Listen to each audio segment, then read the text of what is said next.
Good afternoon, everyone. How are you? Hope so. You all are fine. So let's start our chapter. This is the second chapter of geography, and the name of the chapter you can see land, soil, water, natural vegetation, and wildlife resources. And in the first part of this chapter, we have complete our chapter from this यहाँ तक हम हमारे chapter को complete कर चुके हैं। आज हम यहाँ से शुरू करेंगे कंजर्वेशन ऑफ लैंड रिसोर्सेज, यानी जो लैंड रिसोर्सेज हमने कल पढ़े थे उनको हम किस तरह से कंजर्व कर सकते हैं।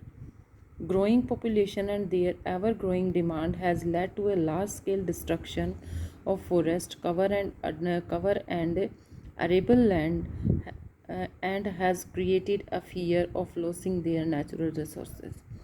आज ज़मीन लगभग ख़त्म होती जा रही है, हम एक तरह से कह सकते हैं।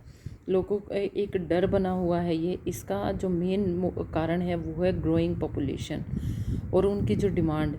लगातार पॉपुलेशन बढ़ रही है, तो उन्हें बढ़ते हुए पॉपुलेशन के लिए ये ऊपर के पिक्चर्स में आप देख सकते हैं समय समय के साथ लैंड कैसे चेंज हुई है।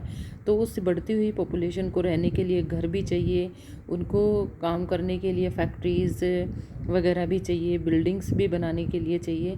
तो वो सारी चीज़ें कहाँ पर बनेंगी? ज़मीन पर बनेगी। इसलिए जो ज़मीन है वो लगभग हम आज अदर चीज़ों के लिए उसको यूज़ करते जा रहे हैं।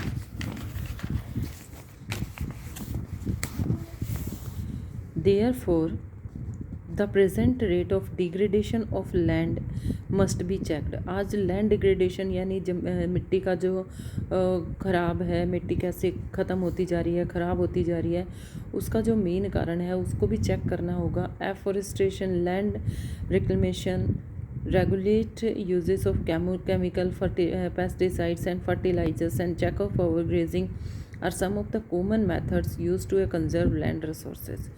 यहाँ पर हमने कुछ देखे कि किस किस कारण से एफॉरेस्टेशन है, लैंड रिक्लेमेशन है, use of chemical pesticides, fertilisers, मतलब इन चीज़ों का पेस्टिसाइड, फर्टिलाइजर्स, इनका यूज़ ज़्यादा से ज़्यादा अगर हम ज़मीन पर करेंगे तो वो लैंड एक दिन बैरन लैंड हो जाएगी।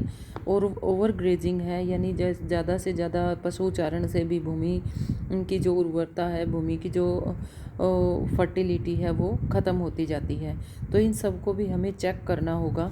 कल मैंने आपको एक वीडियो सेंड की थी जिसमें हमने लैंडस्लाइड्स के बारे में पढ़ा था, देखा था। उस तरह की वीडियो आई होप वो आपको समझ आई होगी। यहाँ पर एक लैंडस्लाइड की पिक्चर आपको दिखाई दे रही है। आगे करेंगे हम हमारा soil. The thin layer, soil क्या होती है? The thin layer of granny substance covering the surface of the earth is called soil. यहाँ पर इस पिक्चर से देखिए कितना अच्छा यहाँ पर समझाया गया है। ये जो मिट्टी की जो ऊपरी जो ज़मीन के ऊपर जो ऊपरी परत होती है जहाँ पर फसलों को उगाया जाता है, that is called soil. It is closely linked to land. Landforms determine the type of soil. Soil is made up of organic matter, minerals, and weathered rocks found on the earth. This happens through the process of weathering. The right mix of minerals and organic matter make the soil fertile।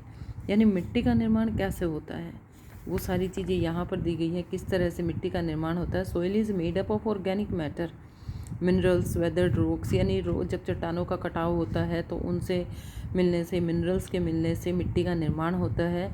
और जब ये सारी चीज़ें minerals organic इसमें मिल जाते हैं तो जो मिट्टी की जो उर्वरता है वो बढ़ जाती है। अब वेदरिंग क्या होता है? वेदरिंग भी एक प्रोसेस हमने यहाँ देखा, तो यहाँ पर चेक कर लेते हैं what is weathering. The breaking up of the decay of exposed rocks by temperature changes, forest action, plants, animals and human activity. यानी जिस तरह से जो रॉक्स होती हैं उनके टूटने की वजह से, ये टूटने की प्रक्रिया और टेम्परेचर की वजह से जो चेंजेस होते हैं, this is called the weathering. It takes 100 of years to make just 1 centimetre of soil. यानी 1 सेंटीमीटर सोइल को बनने में लगभग 100 साल तक लग जाते हैं, 100 ईयर्स लग जाते हैं। यहाँ पर मिट्टी के कुछ परतें आपको दिखाई दे। सबसे ऊपर वाली जो परत होती है top soil of the humus of vegetation. Second होती है सब soil with sand, silt and clay. Next is weathered rock minerals, and last is parent rock. ये पिक्चर आप अपनी नोटबुक में भी बनाएंगे जहाँ पर आप सोइल के बारे में बताएंगे। फैक्टर्स ऑफ सोइल फॉर्मेशन, मिट्टी को बनाने में किन किन चीज़ों का कौन कौन चीज़ें रिस्पॉन्सिबल है वो देखेंगे। The major factor of soil formation are the nature of the parent rock and climatic factors. Climatic जो रॉक्स होती हैं और जो क्लाइमेटिक फैक्टर्स होते हैं यानी टेम्परेचर्स वगैरह हैं।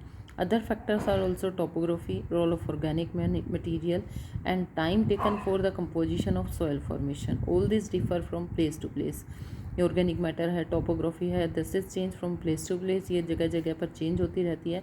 इन सब का जो महत्व होता है वो सोइल को बनने में एक महत्वपूर्ण भूमिका निभाता है। जिस तरह से देखिए सेंटर में सोइल रख के यहाँ पर ये दिखाया गया है किस किस चीज़ का कहाँ कहाँ पर इफेक्ट पड़ता है। वो फ्लोरा और फोना यानी वनस्पति जात, प्राणी जात का भी इस पर फ़र्क पड़ता है। तो ये सारी चीज़ें यहाँ पर आपको दिखाई गई है।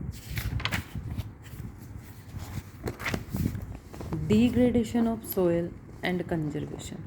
अब मिट्टी का जो कटाव है वो कैसे होता है और सोइल को हम कंजर्व कैसे कर सकते हैं, ये एक यहाँ पर आपको मेजर्स यहाँ पर बताए जाएंगे। तो ये हम हमारी नेक्स्ट वीडियो में करेंगे।